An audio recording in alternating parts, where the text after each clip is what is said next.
Olá pessoal, bom dia. Vamos seguir com o nosso curso.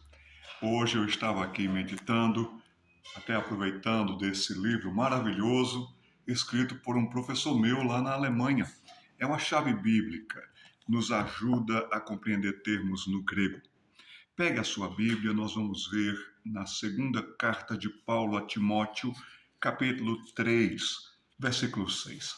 Dê uma pausa aí, pegue a sua Bíblia e quando ela estiver aberta a gente continua, tá bom? Pois bem, aqui fala sobre os males da corrupção ou das corrupções no plural até dos últimos dias. Capítulo 3. E no versículo 6 fala: Pois entre estes que os versículos 2, 3, 4, 5 mostram que eles são depreciadores da vida, da fé, do caráter, e esses não param, e esses são muito ativos, pois entre estes se encontram os que penetram sorrateiramente nas casas e conseguem cativar mulherinhas sobrecarregadas de pecados, conduzidas de várias paixões, que aprendem sempre e jamais podem chegar ao conhecimento da verdade. Nós temos dois tipos de teólogos ou de teologia. Todo mundo é teólogo. Quem abre a Bíblia, quem explica a Bíblia, já está fazendo teologia, está falando sobre Deus, falando sobre a grandeza de Deus. Existe o teólogo, como você, que vem à igreja, que prepara aulas, que tem condição de explicar da fé. E existe o teólogo mais acadêmico, mais voltado para os que fizeram curso de teologia, pastores, professores, mestres e mestras. Então, tem essas pessoas que têm essa capacidade. Tive uma mestra como professora, ela vinha da Universidade de Cambridge. Que mulher fantástica no conhecimento das Escrituras.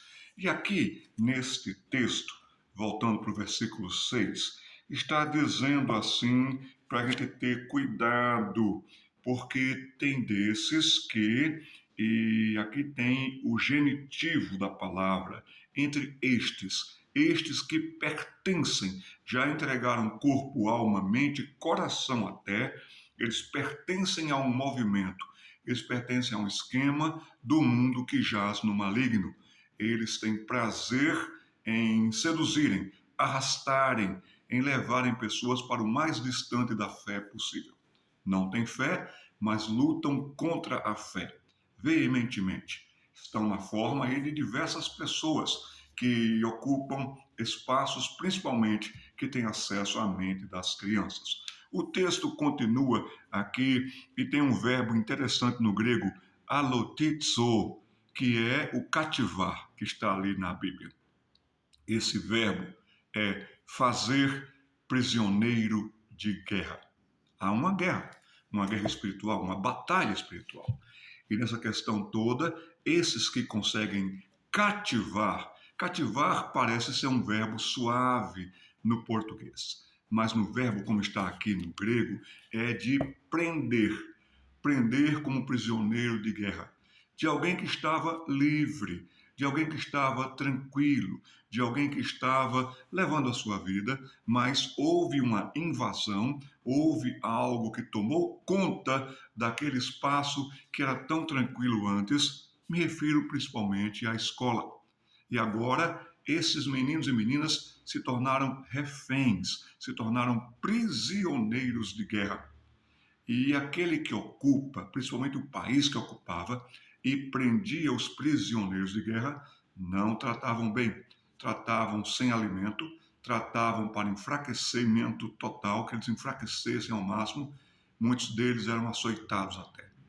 Quantos meninos e meninas estão sendo açoitados na vida, pela vida, por influência desses influenciadores? Eles não percebem, mas estão ficando anêmicos para a vida, doentes no caráter, prisioneiros de pensamentos, colocam tantas propostas que esses não conseguem mais se libertar e sair. A palavra mulherinhas aqui, verdade seja dita aqui, que está aqui como gunaikairion, é um termo depreciativo, não contra a mulher, não sobre a mulher, mas sobre as atitudes de algumas mulheres que desistiram de serem mulheres, mulheres bonitas, tranquilas, sábias. A mulher de Provérbios 31, a partir do versículo 10, com tanta capacidade, com tanta sabedoria. Essas mulherinhas preferiram a vida fácil. Vida fácil torna a vida muito difícil. Não existe nada fácil nesse planeta, não existe nada fácil neste mundo. Aqui são mulherinhas repletas, tomadas, dominadas de infames paixões, de paixões terríveis, de paixões horríveis. Elas recebem tantas orientações e tantas informações, como diz o versículo 7. Aprendem, mas não colocam em prática. Ouvem, são advertidas, são orientadas, mas jamais, por causa agora do hábito do pecado, da vida no pecado, do gostar das propostas do pecado, já se entregaram de corpo, alma e coração ao pecado. Então essas pessoas, elas não vão mais conseguir por si, a não ser que aconteça um milagre realmente de restauração do caráter da vida com a conversão, elas não conseguirão mais andar na verdade, falar a verdade, viver pela verdade. Pessoas que agirem assim, e claro que a posição também cabe para mentes masculinas que se deixam arrastar, porque a mente é a mente. A mente nos mente quando vem com mentiras que nós queremos ouvir. E assim sendo, são arrastados, são levados. Isso é uma introdução para que nós vejamos agora o que está aqui no ponto 6 de Algarismos Romanos. Veja aí na sua folha. Você deu uma olhadinha aqui em cima nesse quadro? Isso me impressionou muito desde o dia que eu vi como a mente humana, sem Deus, ela vai para esse ponto de ser prisioneiro, prisioneira e sabe amar ser preso do pecado. Viver no pecado e morrer no pecado. E as consequências do dia a dia no pecado. E o salário do pecado não tem outro preço, não tem outro pagamento, não tem outra restituição, é a morte. Morte física, pode morrer também valores dentro de si, a morte física e a morte eterna, o inferno. Jesus foi quem mais falou sobre o inferno. Eu vou gravar outro vídeo na sequência para que a gente estude agora o ponto 6 sobre ideologias do quitting, as voltas e revoltas, os caminhos do descaso, querendo casar com os seus filhos, fazer um pacto, fazer uma aliança logo cedo, como pacto de casamento entre adultos. Esses vão ser fiéis, como devemos ser fiéis aos nossos cônjuges, eles serão fiéis às ideologias, o que estarão como que num compromisso de militância. É um risco, é um perigo. Devemos estar atentos. Já volto com vocês.